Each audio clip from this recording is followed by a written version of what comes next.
We want to thank you today for joining us for the Port A lecture series. We want to remind you that we have the next time is going to be over insects and integrated pest management. We have a terrific speaker today. Dr. Kimberly Cochran is our speaker. She's with Texanium Agrilife Extension. She's a plant pathologist out of Uvalde, and she's here to present for us today. If you have questions, if you'll just either put them into the chat or if you will hold them until the end, and Dr. Cochran will call for questions at the end. We want to thank you, Dr. Cochran, for coming today, and I'm going to turn it over to you at this point. So please welcome Dr. Kimberly Cochran. All right, thank you very much, Kevin. So I'm going to talk to you today about plant disease identification and management in urban landscapes. So we're going to cover a lot, so just please, again, jot down your questions and save them to the end so we can get through all the material, because plant diseases is a pretty large area for us to cover because there's a lot of different types of plants in urban landscapes. All right, so the topics we're going to cover are introductory material, how to recognize fungi, what those are, and we'll look at some more specific examples of that, like common fungal lawn diseases and those of broadleaf ornamentals. Then we'll quickly go over recognizing bacterial diseases and viral diseases, and then we'll go over some resources that are available to you through Agrilife Extension. All right, so what exactly is a plant disease? Well, in the broad sense, in terms of how we talk about it in conversation, it often lumps in everything here, shown in this graphic. But as a pathologist, I divide it up into the blue side here, which is a disorder and some injuries, so non-living causes or abiotic causes. And then on the right side, we have disease in the narrow sense, or how pathologists usually refer to it. And these include viruses, bacteria, fungi, and oocytes, parasitic plants, and nematodes. And other living issues that affect plants are things like insects, mites, and other herbivores. But as a pathologist, I do see all of this, but it's my job to tease out what's what, and which are caused by plant pathogens, which are these in the green circle. All right, so now that we've talked about what those are, or what plant disease is and isn't, how do plant pathogens arrive in your landscape and on your plants? Well, there's lots of different ways, and this can vary depending on if we're dealing with foliar pathogens or soil-borne pathogens. For foliar pathogens, common ways include wind-driven rain, irrigation splash or runoff from one site or one end of a site to another, wind, living vectors like insects, contaminated equipment, grafting, pruning, and seed. Soil-borne pathogens move by movement of soil, including caked on contaminated equipment and shoes, and tools and things like that. Drainage of irrigation or rainwater, especially like down the row, like here in this bottom photo. If this were a flood irrigation field instead of sprinkler, if we had a soil-borne pathogen up here on this end, it could just flow right down the row and spread that way. Also, transplanting infested materials and soil. This includes like soil work and like leveling of a site and things like that. So anytime we move soil or infested plant material. All right, so once a pathogen gets there, what's required for a disease event to occur? Well, we have to have three main things, and those three things complete what's called the disease triangle, which is a kind of graphic concept of these three things that are required. And that's a susceptible host or a susceptible plant, a viable pathogen, so a pathogen that is able to cause disease on that particular plant host, because not all pathogens cause disease on all plants, and a favorable environment for that pathogen to infect and cause disease. And all this has to occur over time. Plant diseases don't just happen suddenly or immediately, they develop over time. So an epidemic develops over time. And when we manipulate one or more of these points, or if it's missing, say we don't have a susceptible host, we have a resistant plant host present, then we can't complete the disease triangle and we don't get an epidemic occurring. All right, so now that we understand what's required for a plant disease epidemic, what are some ways that plant pathogens misbehave?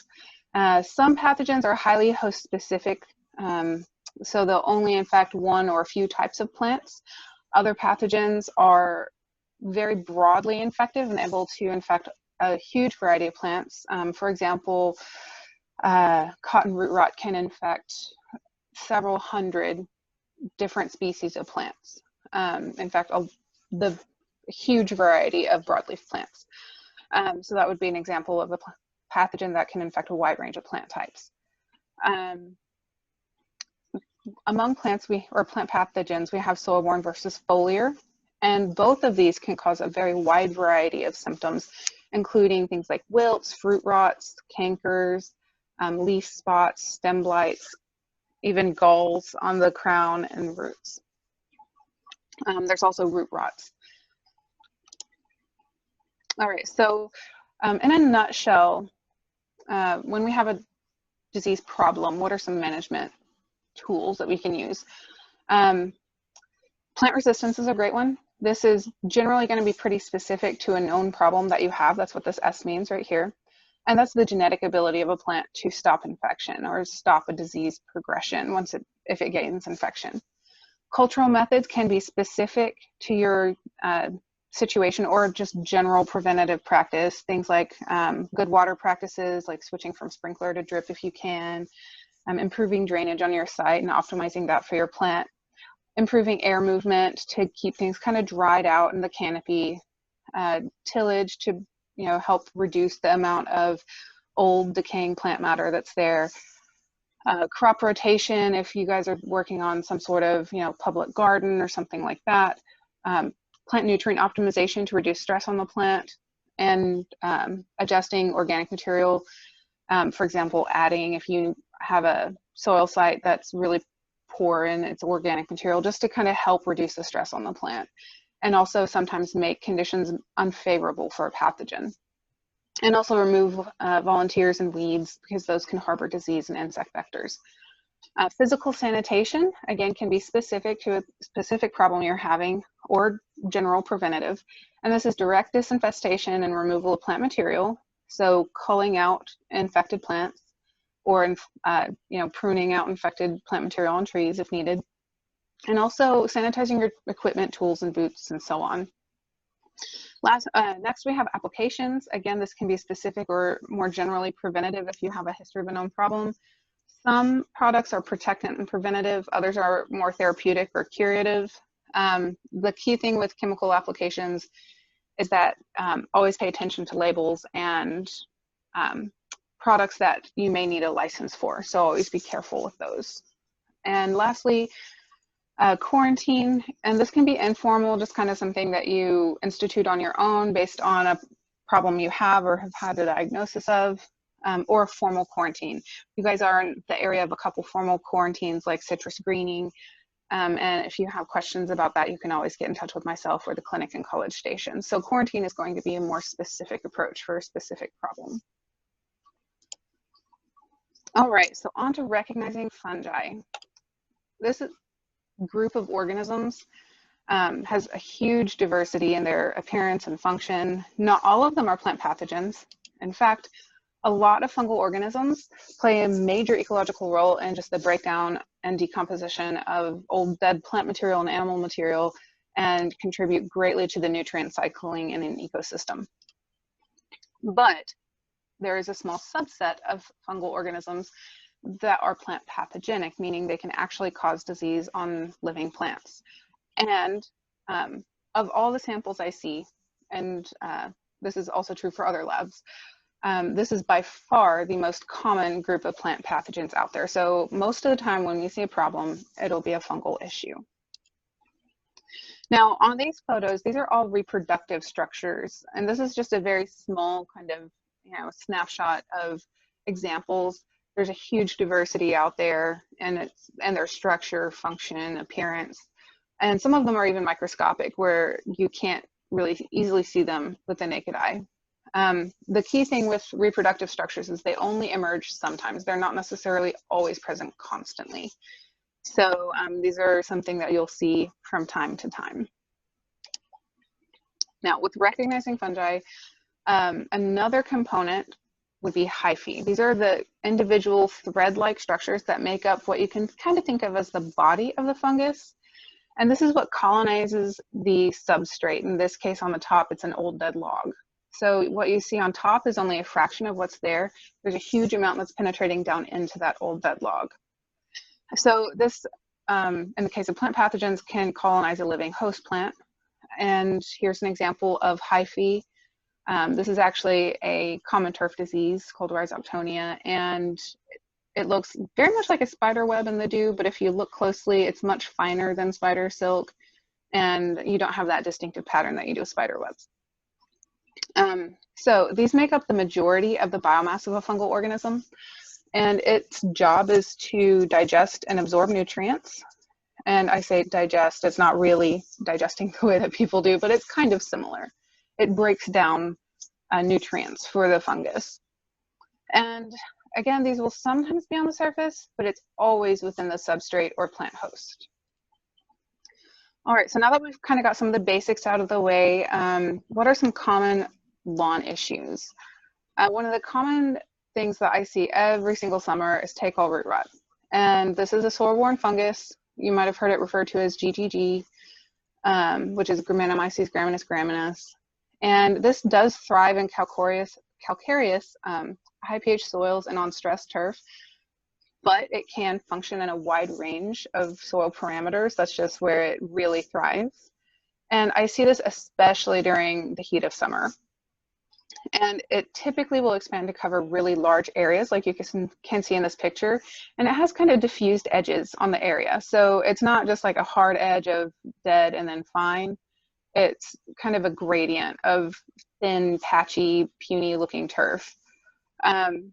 Generally, you'll see really unthrifty roots and less biomass than with healthy plants. So if these that are on the edge here are going to be less thrifty than ones that are unaffected further over here. Here's a close-up shot of that where you can see it's, you know, just doing really poorly, and it looks like it's died from the ground up. So that's a key distinctive feature. So looking like it's died from the ground up is a classic red flag. And if you were to grab a hold of this and try to pull it up, it would just come right up at the roots. And this is why the roots are pretty much all rotted off. And you can see general yellowing and dead leaf tissue. That's largely a result of having basically no roots and some of the other metabolic processes due to the plant disease. Now, if you look really closely at the stolon with a hand lens or a good quality loupe, you can see individual little hyphae and these little dots that are specialized to this particular fungus. These are called hypopodia. You don't have to worry about that terminology, just know that there are these special little dots. And if you look really with a good lens, you can see that they look kind of like jagged puzzle pieces. But this is another red flag for take-all root rot. And this persists on the stolon tissues even after a gentle rinsing. So this is really anchored in there. It's not just, you know, loosely on the surface. All right, on to brown patch. Brown patch is Rhizoctonia solani. It is a fungus, and it spreads from site to site by fungal growth, working with soil or transport of soil, and even in the case of heavily infested areas like what we have right here on this top picture, you can even spread it by bagging clippings and taking those to another site if you don't dispose of them properly.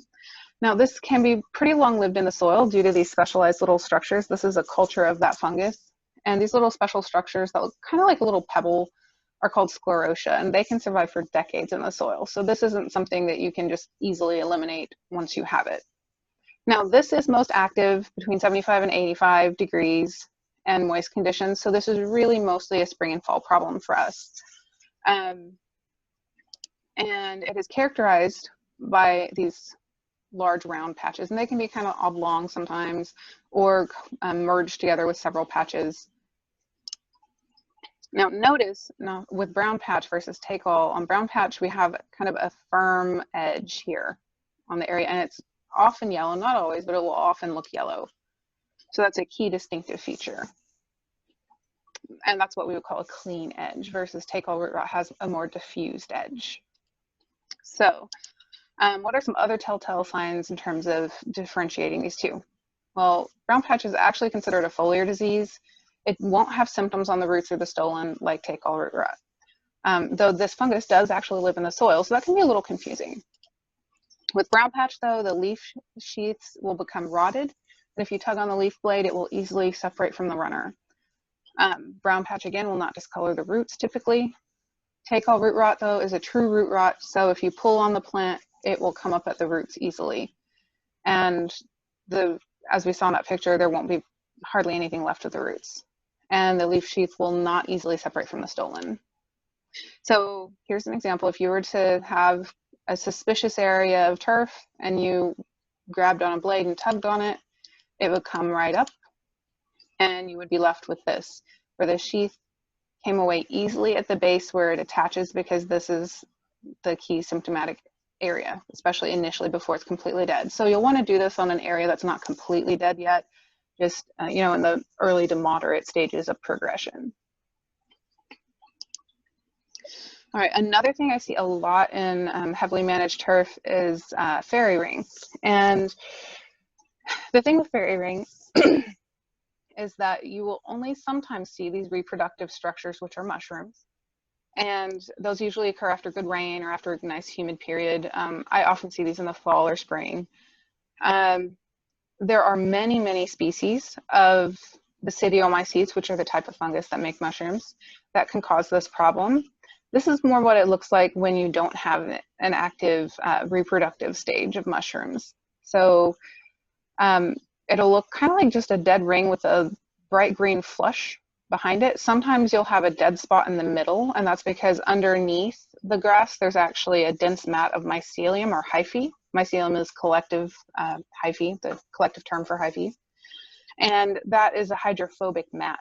So this area of the grass would not be getting any water, and that is one of the reasons for management. We always talk about pairing fungicides with surfactant, because otherwise it won't penetrate if you don't add that surfactant, and break it up with some aeration, for example. All right, so some general management tools for turf fungal diseases. Cultural and chemical controls always work best together. I always recommend pairing these up because you're just stacking the deck in your favor. I would never recommend only using one method, just because you're not nearly as likely to have success. So water only is needed and early in the day to reduce the total number of hours of moisture. So try to coincide it with, say, when the dew's already on the plant, so you're not creating 2 periods of wetness, for example. You can just try to get one. Avoid extremes, you know, avoid extreme drought, avoid extreme water as best you can. Obviously, there are situational limitations with irrigation rules and availability of water, but just do the best you can. And it is best to water deeply and less often than frequently and shallow. That's actually better for the grass in terms of root development, but it's also better in terms of reducing the likelihood of disease problems, both because you're improving plant vigor and you're reducing conducive conditions for various diseases. Avoid over-fertilization in the spring and fall, but address those micronutrient deficiencies if you have any, and balance your macronutrients. A lot of people will end up just dumping a lot of nitrogen on there because you get that nice green flush, but it'll backfire in the long run because that really makes your plants vulnerable for things like rhizoctonia. So balance your macros and get your soil tested. That's super important. It's not very expensive to get it done. There's a great soil lab at Texas A&M, and that's soillab.tamu.edu. Wonderful service, wonderful staff there. I highly recommend them, and they're very budget friendly. So send in some samples. It's far better to do that than waste your money on fertilization you don't need. Improve vigor. Do things like aerate if needed to reduce the compaction, and thatch management, because that helps getting some oxygen there, will help decomp that thatch layer. Always mow less than 1/3 of the total height. I know I'm guilty of this sometimes. I'll let my yard get a little too tall and then I just whack a lot of it off. Try not to do that. You know, especially on like heavily used turf, try to mow about 1/3 and just mow more often. Avoid the overuse of broadleaf herbicides. If you can, avoid the use of them, because they do still stress grass, but certainly avoid overuse. And control insects like grubs and chinch bugs, because these can just really dramatically worsen a problem that you already have. Now, fungicides are most effective as preventative applications, so be thinking a season ahead. So if you know you had a problem this year, go ahead and do a fall application, but also be planning for next year to get a jump on it so you can prevent the problem before it gets bad next year. Generally, we do fall and spring apps. Obviously, this will be specific to your situation, but always, always, always water it into the root zone. That's one of the key limitations of efficacy that I see with fungicides on lawns is people don't apply enough water to get it really down into the root zone where it can do its job. So if you have specific needs or questions, you can always feel free to contact me. Also, the turf specialist is Dr. Youngki Joe in College Station, but there's a really great resource here on fungicides for turf grass diseases at that link. All right, so fungal diseases of broadleaf ornamentals. All right, so the first one we'll talk about is cotton root rot. I mentioned it earlier on, and this is a very prevalent problem through most of Texas, and it is a soil-borne fungus. It's also known as Texas root rot or Phaumatotrichopsis root rot. It's gone by many names over the years. It does really like high soil temperatures, low freezing occurrence, high soil pH, and calcareous soil. Now, it can function in a much wider range of soil conditions, though. So with this particular disease, it is very long-lived in the soil. It can live upward of 100 years, so it is very, very tough and durable. And it is spread by fungal growths throughout the soil, transplants, and earthwork. And it always results in the rapid death of the plant and leaves stay attached. So symptoms can be a little unremarkable until it's a little late in the progression. So you'll have just, full plant, general wilting, yellowing, and then complete death. Usually this will take less than 6 weeks for a whole tree. Sometimes when you've had nice warm moist conditions, you'll see a spore mat like this, but interestingly these spores are sterile and don't really play a known role in the spread of the disease. So it does make spores, but they don't seem to do much. Now here's a distribution map. So as you can see, like I said, it covers most of Texas, Mexico, and the Southwest US. So this is a really prevalent problem for a lot of us. And this is one of the reasons that I do like to recommend people replanting in areas they know they have a problem with this, like a site with a history of it. I recommend they replant with natives because natives are adapted to do okay even in the presence of cotton root rot for the most part. So native plants are always a good choice on dealing with, natively or naturally occurring plant pathogens. All right, so what can you do for management? First of all, get an accurate diagnosis for confirmation. If you have a plant that you suspect might have succumbed to this, dig up the roots promptly before they start decomposing with all those other soil microbes and send them to myself or College Station, and we can look at the roots and look for these special hyphae here and look at that under the microscope and confirm that you did in fact have cotton root rot. Then I always recommend replant with resistant or tolerant selections. You can try acidifying your soil, incorporating organic matter into the soil, and in planning ahead, you can try to avoid planting in old cotton fields because that does up your risk. Currently, we don't have chemical management options for ornamental plants. We do on cotton, we do on grape, and soon to be olive and maybe peaches, but we don't have anything for ornamentals. So hopefully in the coming years that will become available for ornamentals, but we'll just have to cross our fingers and see. All right. Oh, I forgot to mention on the cotton root rot, I do actually have a disease risk management or risk assessment tool. So if you're interested in that, send me an email, which will be listed at the very end of this presentation, and I can send that to you, and hopefully that'll be of use to you. All right, hypoxylum canker. I see this a lot in trees that have already been stressed, which are unfortunately pretty common in urban areas or areas where there's been a lot of construction or paving. It's a weak pathogen that does kind of finish trees off. It's really, really common on oaks, and it can occur on other shade trees though, but it will generally just be on hardwood trees. The symptoms include yellow and brown leaves, small leaves, reduced growth, a really thinning canopy, a lot of dead limbs and branches associated with that thinning canopy, and dieback of feet or roots. And if you were to cut into it, you'll see some white and stringy sapwood in the affected cankered area. So this is a canker.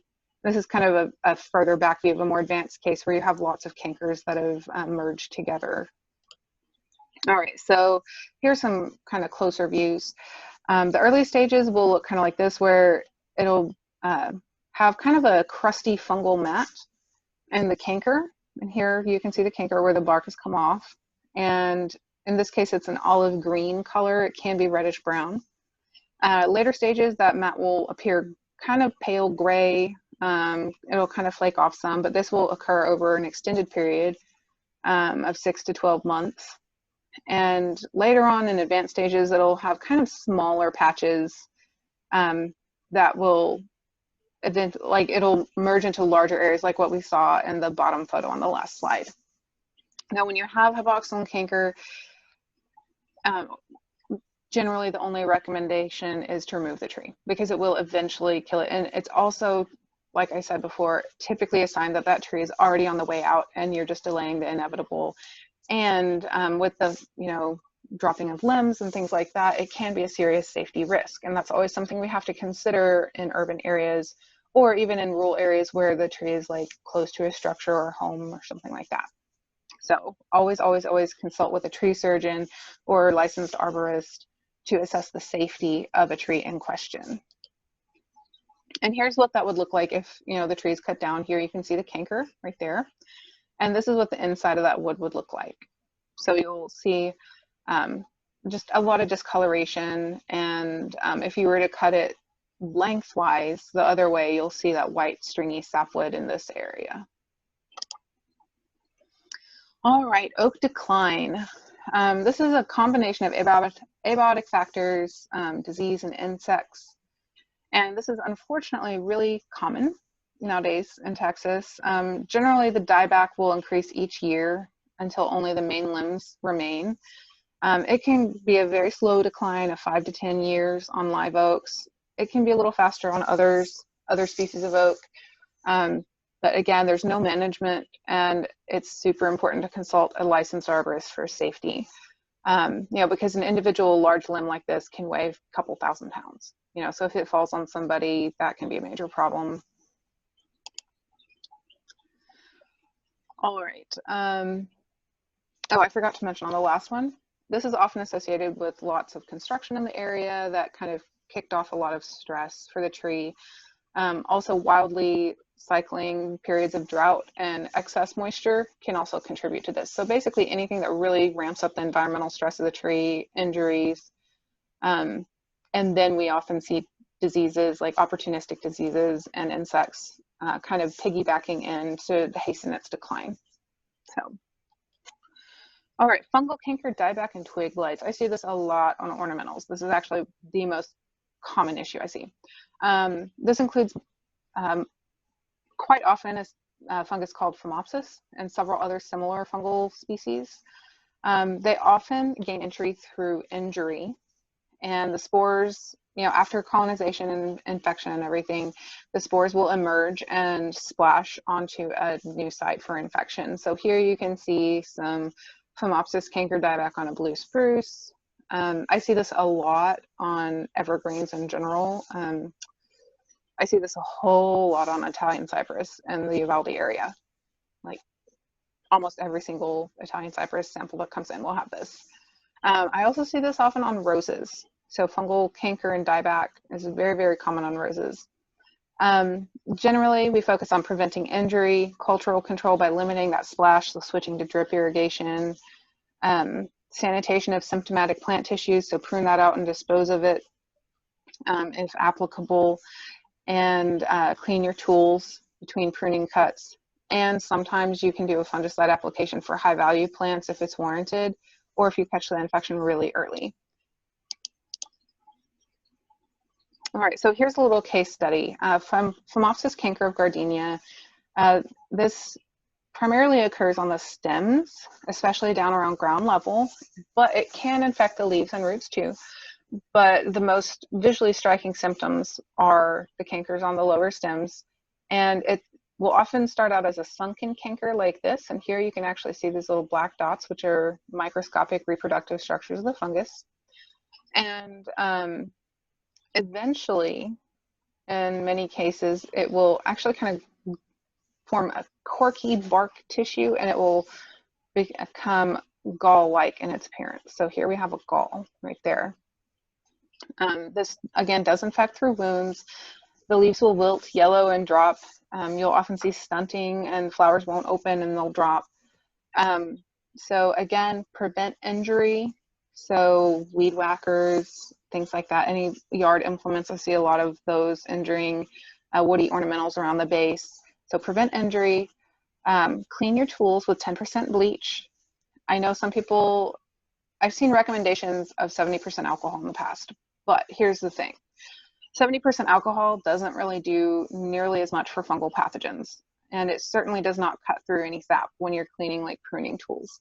So 10% bleach, which is a 1:9 dilution, so 1 part bleach, 9 parts water, is my recommendation, because that is going to be far more effective at killing any fungal spores or hyphae that are present than alcohol. Remove the infected plants and reduce stress with regular water and fertility. Again, avoid those extremes that really stress it. And drip irrigation is a great way to do that, especially with a timer, because then you can regulate your water applications a little more, and you're removing the splash dispersal of those spores. Now, in some cases, you can do fungicide applications, but that's generally only going to be recommended for like commercial situations, and when you catch an infection very, very early. All right, black spot of rose. This is a case study of a fungal leaf spot that I see all the time. It's super common. Again, the spores will spread by splash. Generally, the leaves will turn kind of yellow, then brown, and eventually you can have defoliation. And also the spots will have this black ring around the edge of the individual spots, along with the yellow ring. Here you can actually see that a little more clearly. You'll have a yellow ring, and then black ring, and then brown. And susceptible varieties, you can actually have plant death due to this, not just unthrifty plants. So always try to get resistant varieties, especially if you've had a history of this problem in a particular site where someone is just dead set on replanting with roses. Control for susceptible varieties would include switching to drip, remove affected symptomatic leaves, and apply a labeled fungicide on schedule. Applying that fungicide on schedule is super important. Don't skip applications, don't be late getting it on there, because that just allows the disease to ramp up further, and it makes you more likely to have problems with fungicide resistance in the long term. In the fall, practice a strict cleanup of diseased leaves, burn or otherwise dispose of it. Don't compost this plant material. And in spring, before the bud break, prune the canes down to healthy wood. If you see any evidence of symptomatic tissues, make sure you prune that back. All right, powdery mildew is another super, super common issue among many ornamentals. These spores are actually spread by wind, and this pathogen really thrives on young, tender, succulent tissue. So it prefers warm days and cool nights, and it does kind of drop off on activity once the daytime temperatures get over about 90. So this isn't typically a big problem in like peak summer for us, but I do see this a lot like this time of year into kind of later fall and spring. So it's super common on crepe myrtles, and susceptible varieties can be really greatly affected, like you can see in this top picture right here. Honeysuckles also get it, zinnias, just tons and tons of plants get powdery mildew. So focus on prevention, select resistant varieties, especially with crepe myrtle. That's the, in my opinion, best way to deal with it, because you're solving the problem before it's a problem. Also, cultural techniques include planting in full sun to kind of help keep things a little more dried out. Avoid excess fertilization, prune for good air circulation, and optimize your plant spacing. Don't crowd your plants, because that just increases the humidity in the canopy. Also practice strict sanitation by removing the affected leaves in the fall, so dispose of those properly. And again, fungicides on schedule are super important. So if you choose to use those, make sure you follow the label on timing and application methods.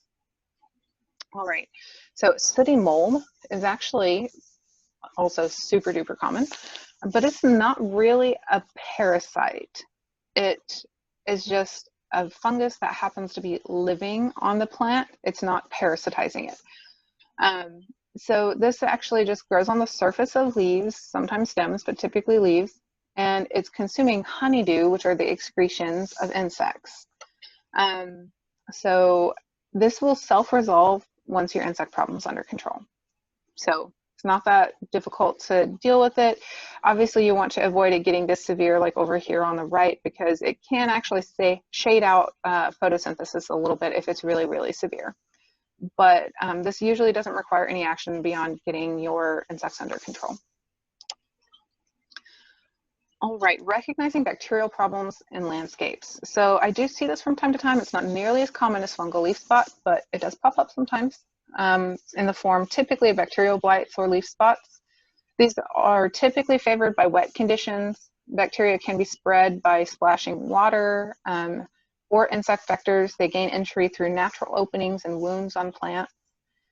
And these can sometimes be seen on woody perennials.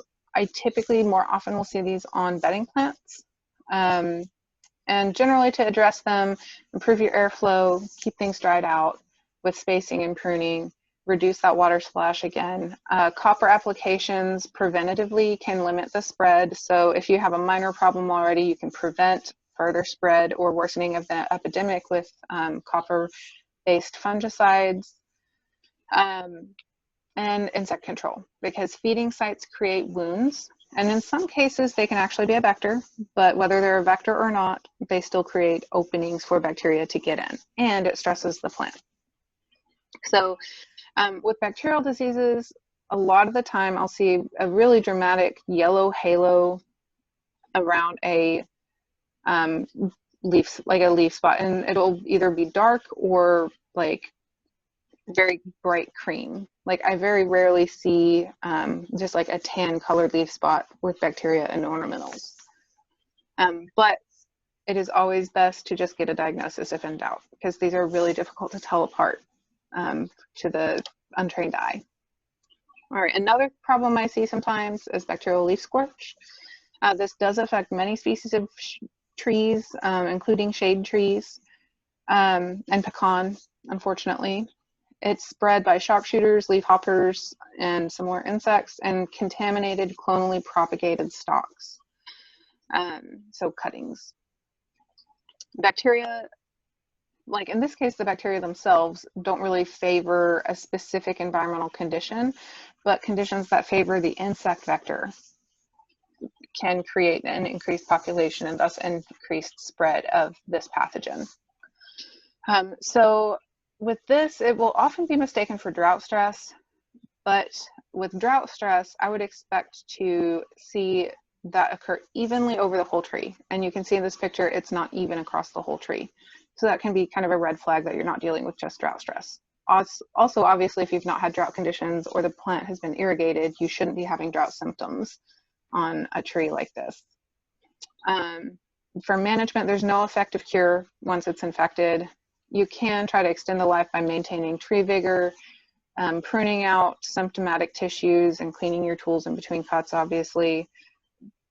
Also, though, with any pruning activity, make sure you keep in mind the rules for oak wilt in terms of don't prune unless you absolutely have to between February and June. I like to say January to June for South Texas, just because, you know, we can get kind of warm earlier in the year. So, you know, just keep that in mind and try to plant tolerant plants or other species in the future. So if you have a known problem, that consult a pathologist like myself, and we can recommend a appropriate selection for you to replant with. All right, so recognizing viruses in landscapes. This can be a little tricky because viruses can look like a lot of other things, and they don't have really showy, you know, structures like a fungus does, for example. So plant viruses, though, can actually cause diseases on a lot of different plants. Pretty much all plants are susceptible to some virus of some kind, but some viruses are very host specific, so they'll only infect one or a couple plant species, while other viruses are very broadly infective. So they can infect, you know, dozens of different types of plants that are totally unrelated. But the one thing that unifies them is all viruses need a living host to multiply. So just like viruses that infect people, it needs a living host to multiply in, though it can survive in some cases on surfaces outside of a host for a period of time. Certain types of viruses are spread by insect vectors like mites, thrips, and whiteflies, and some other insects. And this is typically done by feeding. So when the insect feeds on an infected plant, that virus gets inside their body or their mouth part in some cases, and then they go and feed on an uninfected plant and spread the virus that way. So they transmit virus particles through feeding behavior typically. And that can occur in a variety of means, but that's a whole separate class on its own. There are some other ways plant viruses can spread, like contaminated cutting tools, contaminated hands, even brushing up against another contaminated plant. So it really just depends on the diagnosis that you get and the specific virus that you're dealing with, because they different viruses spread in different ways. So always get a diagnosis when in doubt. And again, knowing the type of virus is key to management, because not all viruses are spread by vectors like insect vectors. So for management efforts, you really need to know what you're dealing with so you can target it appropriately. For example, do you need to do strict sanitation to remove infected plants and clean your tools? Start with clean stock. Those are just good basic principles.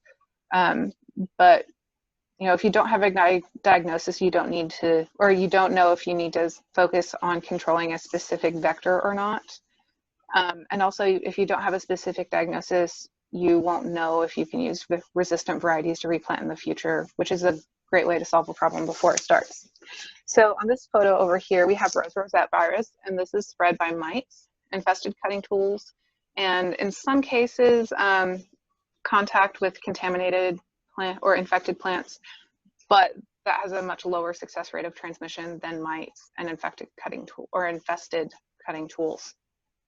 So I always recommend removing and disposing of symptomatic plants like this.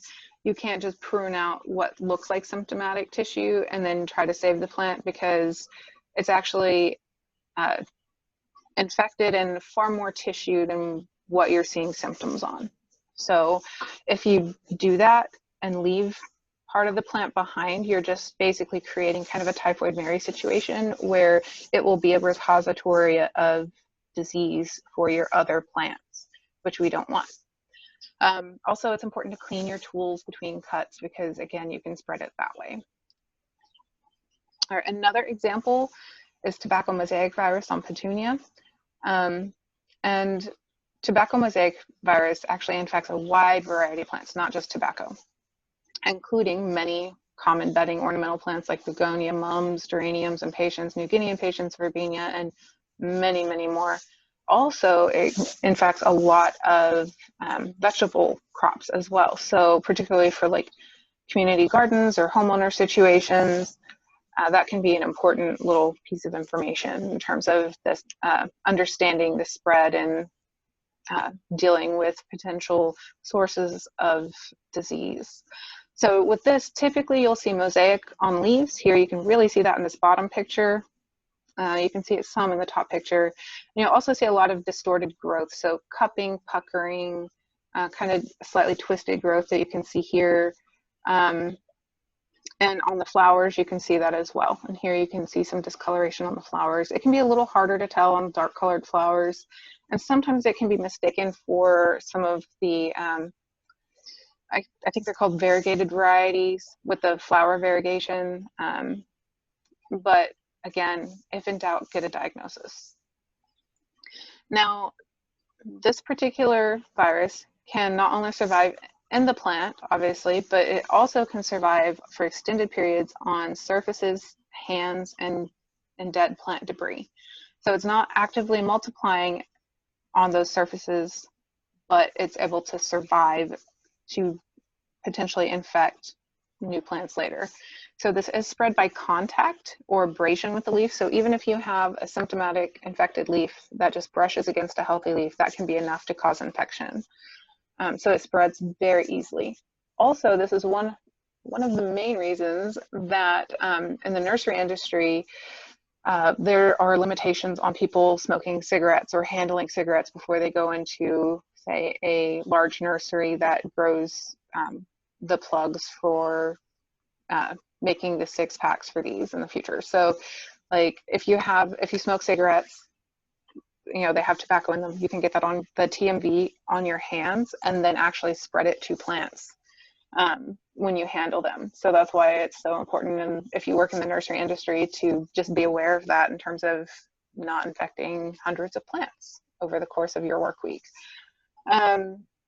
So there is no cure, again, for viruses. There's never going to be a cure. So we always just say remove and destroy infected plants. And in this case, you want to either destroy or clean your equipment like pots, potting soil, tags, trays, tools, and surfaces, and wash your hands. Wearing gloves is great. If you are a smoker, you know, I always say wash your hands, and if in doubt, you can wear some nitrile or latex gloves.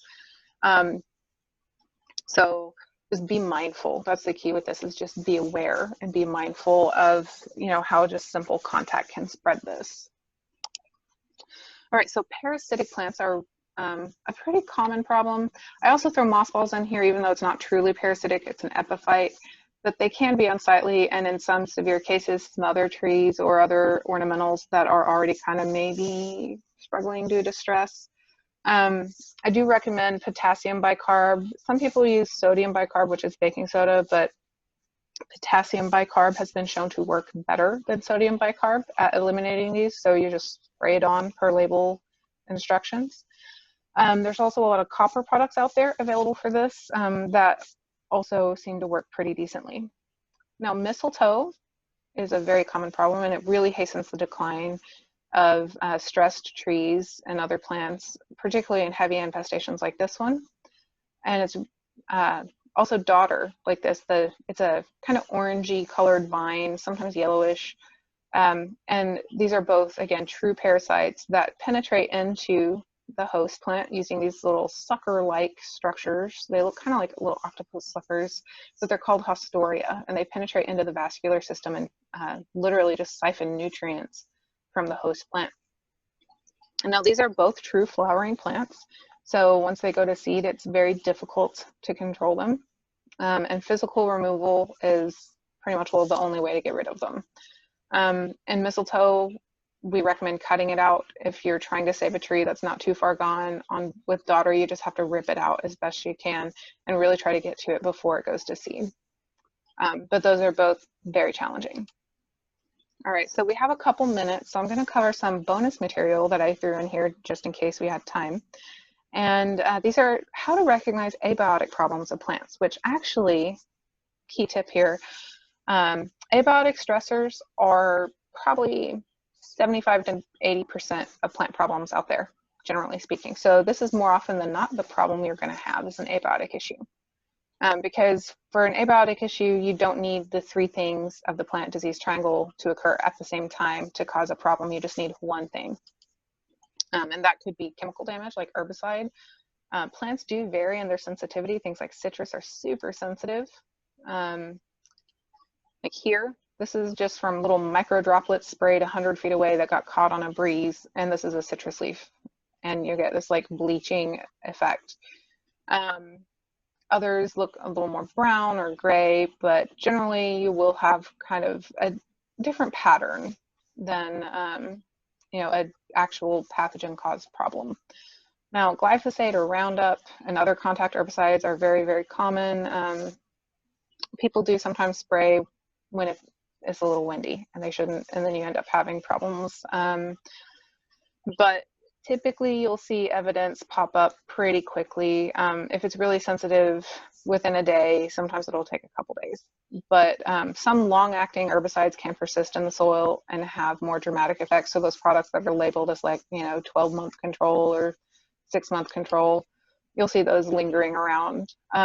Other herbicide damage can include leaf curling, discoloration, especially on new growth. And I see this a lot with those long-acting herbicides. Now, if you think you've had a problem and see something like this cupping or twisting or discoloration, You'll always try to get a diagnosis and include a lot of site history if you can, because that only helps us give you a more accurate diagnosis. But I always refer these people out, especially if it's a long-acting herbicide problem, to range management and weed scientist specialist, because they will have the latest and greatest recommendations on herbicides and the safety and use of those. So, but unfortunately, once you have herbicide damage, there's nothing you can do. You just have to wait it out and see if the plant will recover. If not, just remove it. Fertilizer burn is another thing that I see from time to time. Typically, this will occur in less than 24 hours. It may take up to several days, but especially in the case of like liquid feed products, I'll see it really quickly, and that's what it looks like on the bottom.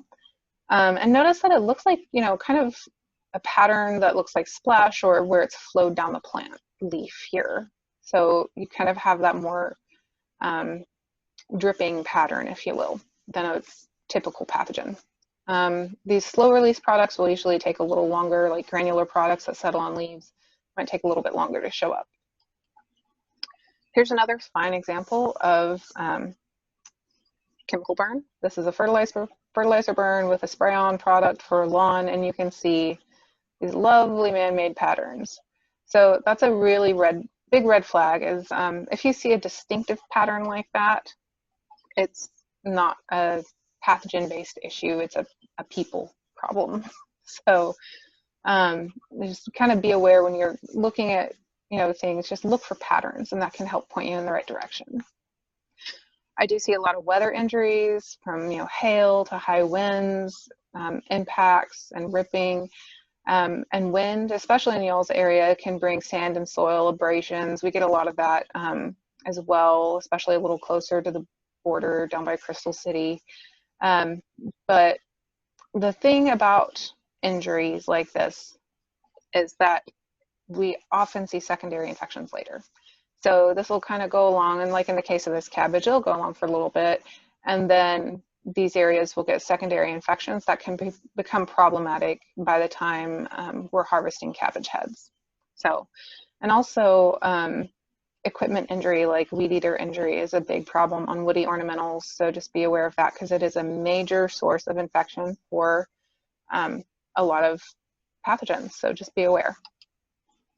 Frost, cracks, and freeze damage. Y'all will see this every handful of years. Plants do vary in their sensitivity, but typically you'll see rapid collapse of the tissues, and it'll be kind of initially kind of water soaked, maybe kind of floppy, and then collapse. So on herbaceous plants, that's typically what you'll see. On woody plants like trees, you'll often see cracks if it's a bad freeze damage, like these large cracks, but it can just be little smaller, very narrow cracks, just depending on how deep the freeze was. But again, if the plant does survive, this provides openings for insects and pathogens. So cold damage is not always fatal. It just really depends on, the extent of the freeze, like how cold it was, but also the longevity of the cold. Here in Uvalde, we can actually kind of get by with some subtropical plants, because oftentimes our cold weather, if it dips down to 20, it might only dip down that cold for like an hour. So, it just kind of keep that in mind in terms of making selections for plants that you cannot bring inside, like so landscape plants that are planted in the ground. But here's an example of, a plant that got frosted, but it's not at the growing point, so it will grow back out. So depth of freeze and longevity of freeze makes a difference, especially with perennials, particularly those that grow from a crown. All right, so some clues that the cause may be abiotic. Distribution is very even across lots of plants, either solid or a gradient or a spill appearance. So look at the patterns. It will occur very suddenly compared to a plant disease. And, a pathogenic leaf spot will start small and progress bigger. With these, it just starts big and stays big usually, or the size it will be. Can be associated with severe weather events, and also many diverse species of plants will exhibit symptoms. So monocots and dicots exhibiting the same symptoms at the same time. That's a big clue. All right, so some resources at Texas A&M. You have a ton of them, actually. Your county agent is a great point of contact. District specialists like myself, Dr. Kevin Ong, he's the director of the Plant Disease Diagnostic Lab in College Station, and Dr. Olufemi Alabi is in Weslaco. I want to say he's about the same distance from you as I am, so you know, either one would work just fine for y'all. But you can always submit samples to the clinic in College Station. There's a relatively new clinic in Amarillo that's kind of like a satellite clinic, and Weslaco or Uvalde. You can find me on, oops, push my button. Okay. You can find me on Facebook and Instagram at Plant Dr. Kim, and you can follow along with the things that I'm seeing, you know, kind of up-to-date things. Also just random activities of plant pathology in South Texas. Also check out the Plant Disease Diagnostic Lab, or TPDDL, Facebook page. They have a really neat series called What Wednesday, where they cover a topic every week. Also, there's a Southwest Texas Agrilife Extension Facebook page that has other goings on if you have other interest with Extension, everything from range management to 4-H to wildlife management. So it's a pretty diverse group. All right, so some sample shipping guidelines. Don't add water. That makes plant soup in the shipping process, and it doesn't hold up very well. Try to keep some soil on the roots just to help it stay a little fresher, but kind of try to bag that separately from the top to keep it tidy. Ship in adequate packaging and seal it pretty well. We really prefer boxes, not envelopes or bubble mailers, just because the sample won't arrive in the best shape, and then we'll often have to request a new sample, which just costs you more money. Some resource websites, the Plant Disease Handbook is up. There's also a lot of fact sheets linked there, and also on the Plant Clinic website, and you can find forms and things like that there as well. You can find information about my program and my colleagues at uvalde.tamu.edu. We actually have a whole research and extension center up here. The Texas IPM program is right here, and this covers everything from plant diseases to insects to rodent management. So that has a diverse collection of information. Also, the Texas A&M Forest Service has some really great stuff on tree diseases and general tree management.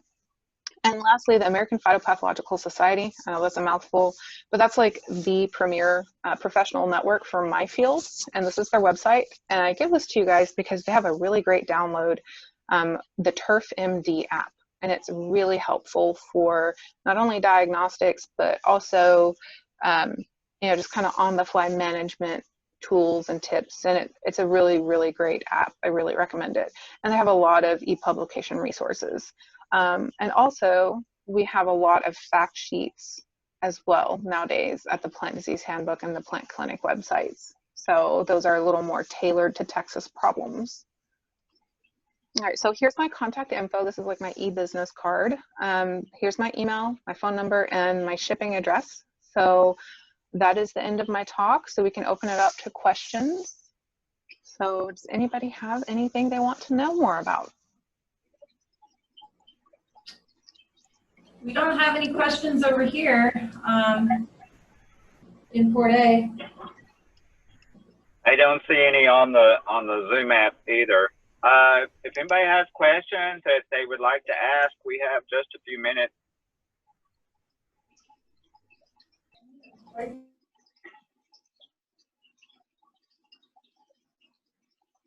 All right, well, that was a great presentation, Dr. Cochran. We want to thank you for taking the time on a Friday afternoon to join us and do that for us. Our Port A lecture series is the second Friday of each month. I believe the next one is November 13th. It'll be on insects, insect identification and integrated pest management. Thanks, Ray, for putting up the flyer. And then following that, we have one on beneficial insects in December. It's always the same link. So if you know somebody that you think might be interested in the lecture series, all you have to do is share the same link that you got today, and it'll be good in November and December as well. So, and then the series is recorded, and it is available through Porter Range's Nature Preserve site, as well as on Facebook, as well as on YouTube. So you have anything to add, Ray? Nope, that's all. Thank you, Kimberly, and we hope to see you all in November. All right. Well, thank you all for joining us. Thanks for having me, guys. Thank you. It was a terrific lecture. Have a great weekend, everyone. Thanks. Yeah, you guys also. You too. All right. Bye-bye. Bye. Okay, really quick before you leave.